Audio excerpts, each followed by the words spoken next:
and I'm here to give a speech today on healthy eating versus dieting.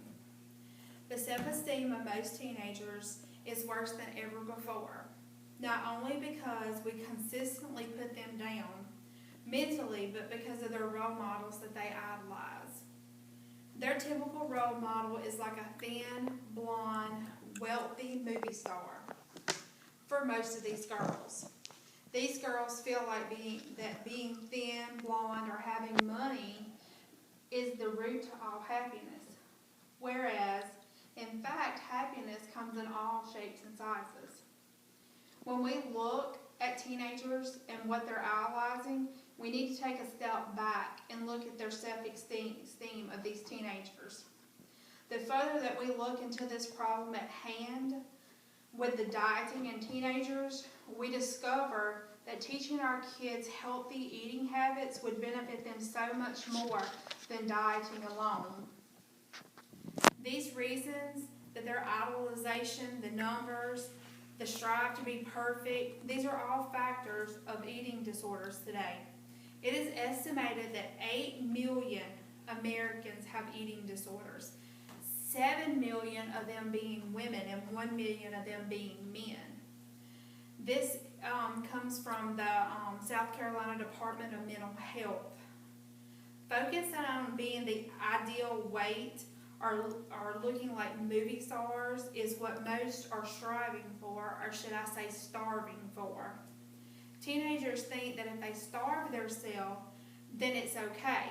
But what they don't realize is that when they're starving themselves, little by little, they're killing themselves. When teenagers starve themselves in order to become thin, depriving their body of vital nutrients that it needs to function. Our bodies need a certain amount of different minerals, vitamins, proteins, waters to function properly. Without these certain electrolytes, take for instance sodium or potassium, our heart would not function properly. This disorder is deadly. Eating disorders have the highest mortality rate of mental illness. A study by the National Association of Anorexia and Nervosa and Associated Disorders reported that 5 to 10% of all anorexics die in the first 10 years after contracting the disease. 18 to 20% of them die within 20 years of the disorder, and 30 to 40% never fully recover from anorexia. The mortality rate associated with anorexia is 12 times higher than the death rate of all other causes of death for females ages 15 to 24 years of age. And 20% of all people suffering from anorexia will prematurely die from complications related to suicide and heart problems. Eating disorders, eating habits, and teaching our children how to become good eaters is essential for life. We, our parents, are responsible for teaching our kids to eat healthy. It is also our responsibility to teach our teens self-esteem and not mentally abuse them by saying that you're fat or you need to lose weight. Instead, we need to be encouraging at home and be that safe place where they can turn when they need help and answers.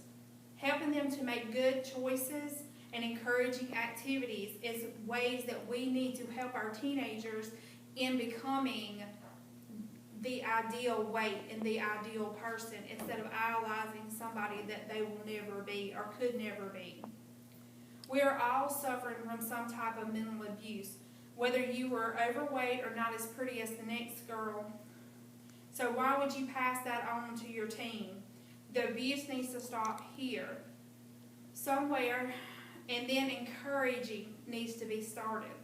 By helping our teenagers start out as children with good eating habits, will pave the way in lowering the death rate due to eating disorders.